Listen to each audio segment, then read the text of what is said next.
So we talked about the method of classical Christian education as something that's distinct. How is the method for MCA different? Okay, I mentioned the trivium. Mm, So big Latin word. big Latin word. So the trivium is grammar, logic, and rhetoric. And there's different ways about how this actually works, whether all three of those take place throughout all of the stages of learning, and they do to some extent. But we sort of fall in line a bit with what Dorothy Sayers has to say. And so we look at the natural stages of child development and the natural stages of learning that a child goes through from, age 5 to 18. Sure. And as a younger child or as a younger student, as a young learner, a child is just gleaning information everywhere he goes. A toddler starts crawling around the floor and he starts picking things up and sticking them in his mouth, like, what is this thing? Right. And so it's very much the grammar stage where they're just learning the structure of stuff around them. They're learning facts.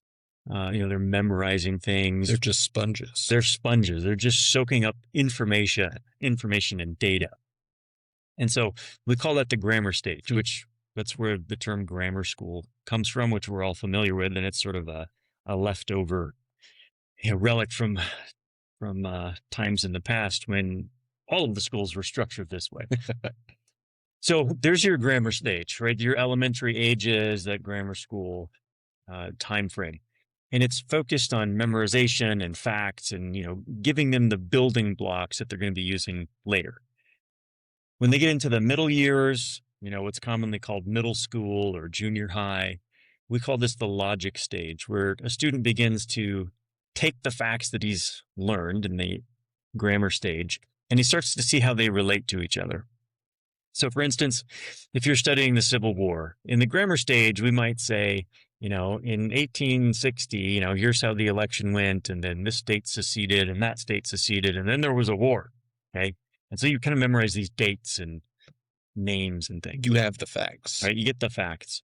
And then in the logic stage, we might talk about how slavery was viewed in the North and in the South, and this maybe a debate about states' rights, and then what happened in the election in 1860, and then see how that led to this states in the South attempting to leave the Union. And so we have sort of see this progression of events and how they relate to one another. And so we would do that with all of the facts, like when this thing happens, it causes this. So we see a cause and effect and correlation between all these different facts that they've been learning. And then in the upper stage, or the upper grades, what we call the rhetoric stage. In this stage, students will start to not just know the facts and see how they relate to each other, but they'll start to ask questions like, well, why did this happen this way? And is that the way it should have happened? Right. Why did the South attempt to secede from the Union? Right. Was that a good thing to do? Exactly. Was that a good thing or was that a bad thing? Was the North's response a good thing or a bad thing? And they would begin to cast judgment upon it.